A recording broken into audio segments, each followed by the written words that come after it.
Hello everyone, welcome to our YouTube channel Europedia. आपको पता ही है दोस्तों कि बीपीएससी का प्रोजेक्ट मैनेजर का जो सिलेबस है उसमें इकोनॉमी के बहुत सारे टॉपिक है, जिनमें से एक बहुत इंपॉर्टेंट टॉपिक है दैट इज जीडीपी। आज हम उसी टॉपिक की चर्चा करेंगे, जीडीपी के बारे में। और जीडीपी की जो हम चर्चा करेंगे उससे पहले एक और बात मैं बता देता हूँ। ये जो आपका बीपीएससी का एग्जाम है इसमें लगभग लगभग इकोनॉमी ही सब कुछ आना है। और इकोनॉमी में अगर मैं बात करूं, कुछ फैक्चुअल चीजें भी आपको पता होनी चाहिए। जैसे सबसे इंपॉर्टेंट इसमें मैं बताना चाहूंगा आपको, that is of budget and economy survey of 2026। ये बहुत इंपॉर्टेंट रहने वाला है, जो कि फर्स्ट वीक ऑफ फरवरी में लॉन्च हो जाएगा।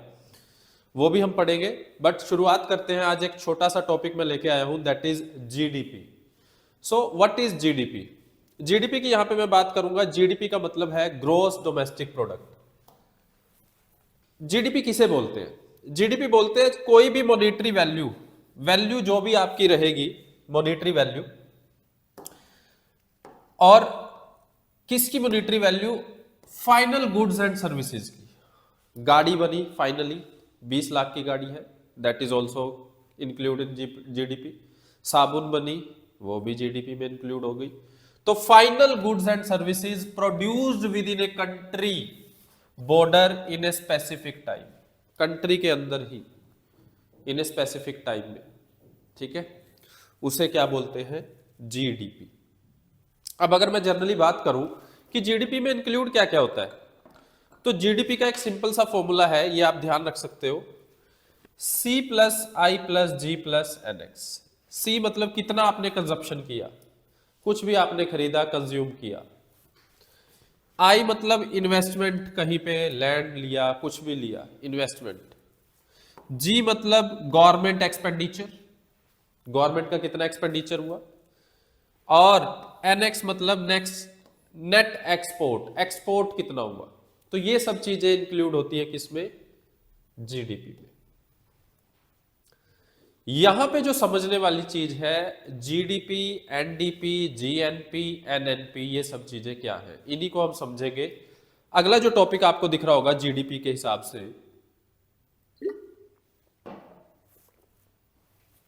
इसके बाद में बात करता हूं एनडीपी की, नेट डोमेस्टिक प्रोडक्ट। ये नेट डोमेस्टिक प्रोडक्ट क्या होता है? अगर मैं जीडीपी में से डेप्रिसिएशन खत्म कर दूं, डेप्रिसिएशन क्या है कि मैंने कुछ मेरे लॉसेस भी हुए होंगे, जैसे मैंने कोई फैक्ट्री लगाई थी, उसमें मेरी मशीन्स भी थी।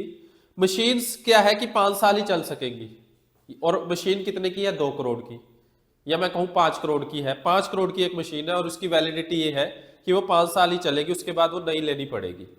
तो मैं कह सकता हूं 1 साल की डेप्रिसिएशन कितनी हो गई? 1 करोड़, है ना। कुछ भी हमारा क्या नुकसान होना या खर्चा होना, किसके? जो चीजें हमें प्रोडक्शन में यूज करी थी, उसको क्या बोल दिया? Minus depreciation. तो मैं कह सकता हूं एनडीपी किससे कम है? जीडीपी से। ये बात सिंपल सी निकल के आ रही है, बिल्कुल। आगे अगर हम देखें इसको, इसके बाद एक और चीज आती है जीएनपी, ग्रोस नेशनल प्रोडक्ट। ये क्या है? अब gross national product, gross national product की अगर मैं बात करूं तो it is consist of GDP plus, GDP plus हमारे जो भी भाई बहन कोई भी बाहरले देश में गया हुआ है और वो वहां से कमा के पैसा कहां पे भेज रहा है? इंडिया में, वो प्लस होगा। सिटीजन्स, ये रहा income earned bye it's citizen located outside the economy, वो यहां पे क्या होगी? प्लस होगी, ठीक है। माइनस, माइनस क्या होगा? जैसे मर्सिडीज की कार है, मर्सिडीज की कंपनी है इंडिया में, अब वो भी पैसा कमा रही है इंडिया में, जीडीपी में तो इंक्लूड हो रहा है वो, जितनी भी गाड़ियां बिक रही है। लेकिन मर्सिडीज का जो मालिक है, प्रॉफिट कहां लेके जा रहा होगा? वो प्रॉफिट कहां लेके जा रहा होगा? अपने देश में। सो प्रॉफिट ऑफ फॉरेनर्स, जो फॉरेनर्स हैं उनका प्रॉफिट वो माइनस में कर दूं, वो हमारे पास क्या आएगी? Gross national product. तो मुझे बताइए, ऑब्वियस सी बात है, जीडीपी ज्यादा होगी या जीएनपी? ऑब्वियस सी बात है, जीडीपी ज्यादा होगी। क्यों? क्योंकि इतने हमारे इंडियंस इतना पैसा यहां इंडिया में नहीं भेज पाएंगे जितना मर्सिडीज वाला इकलौता ही या आईफोन वाला प्रॉफिट कितना भेज देगा बाहरले देश में। समझ आ रही है बात? इस वजह से जीडीपी ज्यादा हो जाती है, किससे? जीएनपी से। आगे बात करते हैं, जीडीपी लगभग ऑलवेज ग्रेटर रहेगी जीएनपी से, और उसके बाद हम बात करेंगे एनएनपी की भी।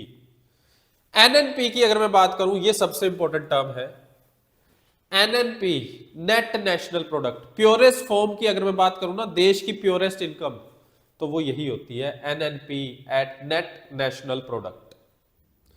और नेट नेशनल प्रोडक्ट किस पे? फैक्टर कॉस्ट पे। अभी बताऊंगा ये फैक्टर कॉस्ट क्या होता है, मार्केट प्राइस की बात करूंगा, फैक्टर कॉस्ट की भी। एनएनपी क्या कहता है? NNP is equal to GNP minus depreciation. जब जीएनपी में निकाल रहा था तो इसमें से डेप्रीशिएशन नहीं, मैंने खर्चा नहीं अपना खत्म किया। यहां से हमारी मशीनें चल रही हैं, जो रोड बनाए थे उनको दोबारा से क्या करना पड़ेगा? ठीक करना पड़ेगा। तो वो जीएनपी में से अगर मैं वो डेप्रीशिएशन माइनस कर दूं, एक्चुअल में वो ही प्योरेस्ट फॉर्म ऑफ इनकम होगी। पॉइंट समझ आ रहा है? जैसे मैं बात करूं कि मैं कोई नौकरी तो कर रहा हूं, ठीक है, लेकिन मैं कमाई कितनी कर पा रहा हूं? कुछ खर्चा तो मेरा ऐसे ही चले जा रहा है आने जाने में, एक्चुअल में कमाई कितनी कर पा रहा हूं उसको निकाल के, तो वही डेप्रीशिएशन हो रही है यहां पे। ठीक है, तो यानी कि मेंटेनेंस चार्जेस वगैरह को मैं क्या कर रहा हूं यहां पे? माइनस कर रहा हूं। That is the purest form of income, NNP. अब बात करते हैं इंडिया में जो ये जीडीपी है, इंडिया की जो जीडीपी है, दो तरह की जीडीपी है, रियल जीडीपी और नॉमिनल जीडीपी। उसकी हम बात कर लेते हैं तो थोड़ी सी। अभी जो बेस ईयर है, जीडीपी मापने के लिए बेस ईयर की जरूरत पड़ती है। अभी जो बेस ईयर है हम ले रहे हैं 2011-12, और ये तय है लगभग फेब 2026 में जो बजट आएगा उसमें जो शायद बेस ईयर ले वो 2022-23 ले, लगभग तय है 90%। तो हमारा बेस ईयर जो हो जाएगा वो 2022-23 हो जाएगा। क्यों? ये बेस ईयर होता क्या है अभी बताऊंगा इसके बारे में। ठीक है, अभी दोबारा से मैं बात कर रहा हूं एनएनपी की। एनएनपी जो मैंने बताया था ये purest form of national income होती है। जो एनएनपी है ना वो प्योरेस्ट फॉर्म ऑफ इनकम है। साफ समझ आ रहा है कि हमने जीएनपी में से भी डेप्रीशिएशन को खत्म कर दिया। ठीक है, जो हमारा मेंटेनेंस वगैरह हो रही थी मशीनरी की, रोड्स की मरम्मत वगैरह जो भी थी। अब बात करते हैं एनएनपी का भी। अगर मैं बात करूं ना, मुझे निकालना है कि हमारे देश की नेशनल इनकम कौन सी है। ऑब्वियस सी बात है, purest form of income NNP है। लेकिन किस पे है? मार्केट प्राइस पे या फैक्टर कॉस्ट पे? फैक्टर कॉस्ट पे। यहां पे अब मैं बात करूंगा ये फैक्टर कॉस्ट क्या होता है। NNP is measured eight factor cost. अब हम बात करने जा रहे हैं ये फैक्टर कॉस्ट क्या है। फैक्टर कॉस्ट का मतलब है, यहां से समझते हैं,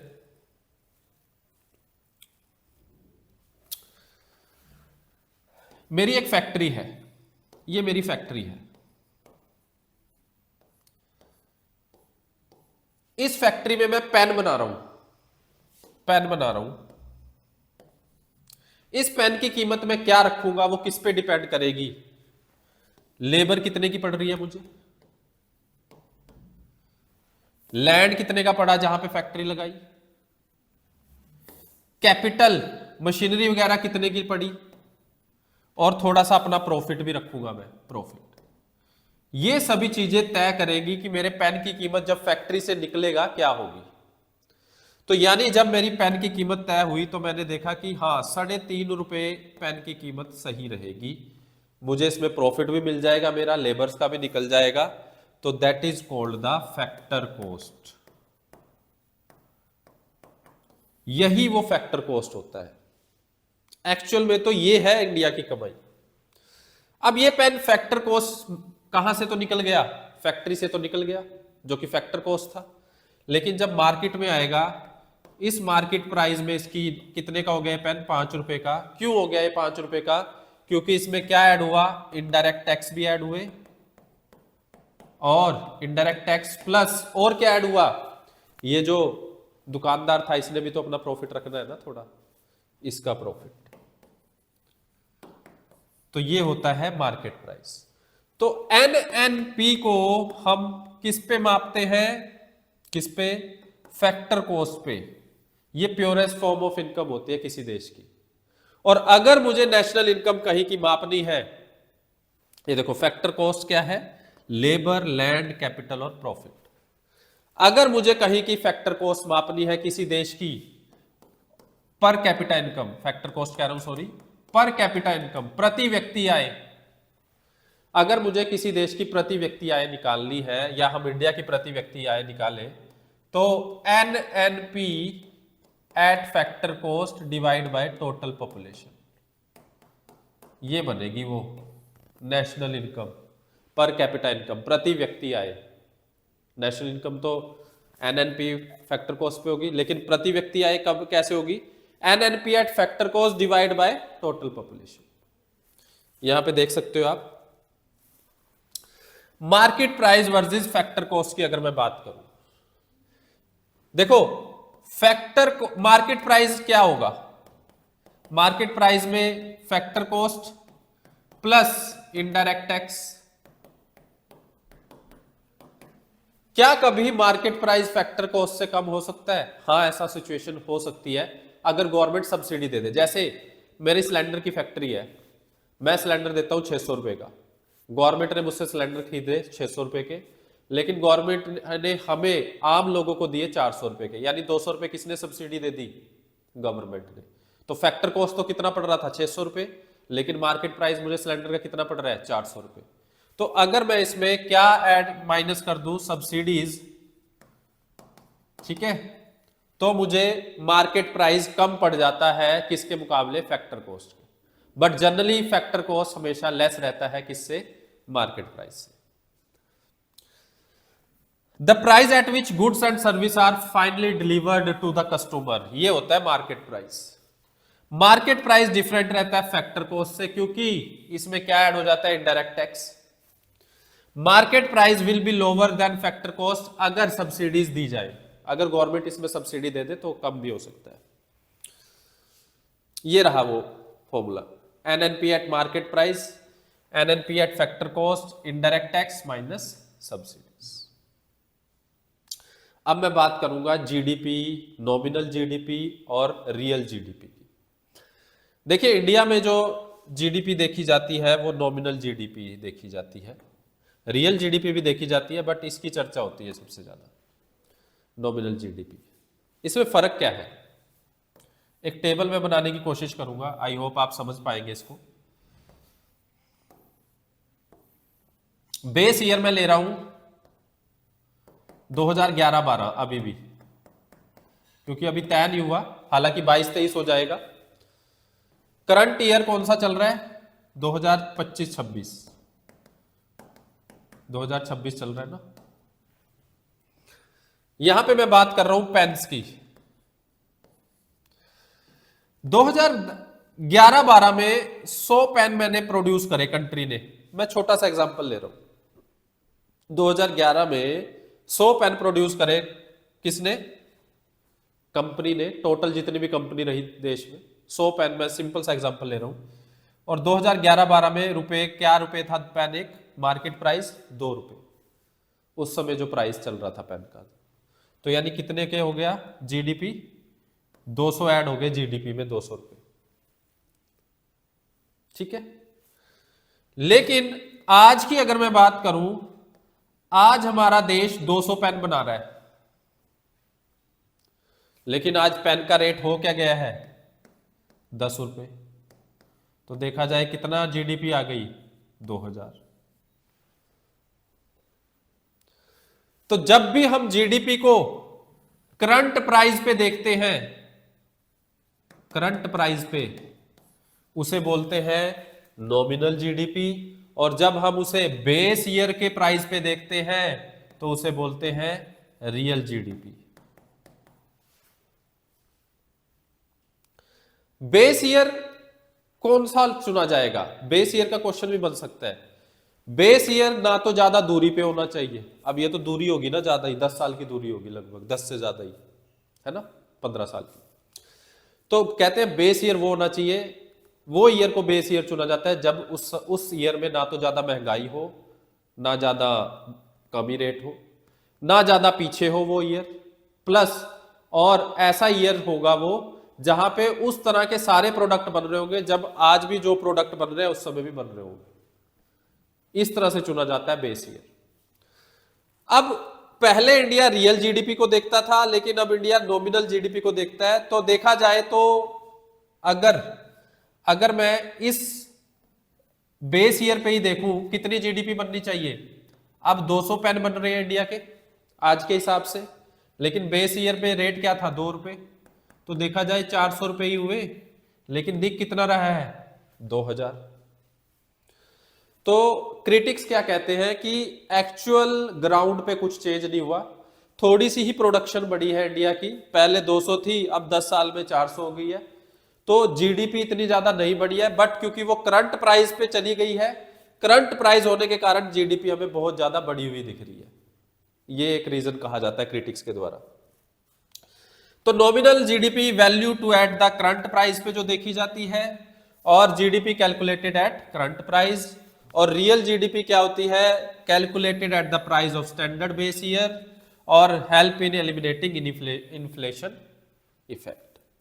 यानी इसमें इन्फ्लेशन वाली चीज ही नहीं हम कंसिडर करते। ठीक है ना बात।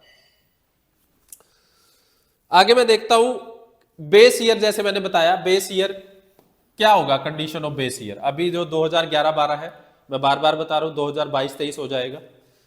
The year should be normal, ना तो ज्यादा प्राइस हो उस ईयर में उस चीज के, ना ही ज्यादा कम।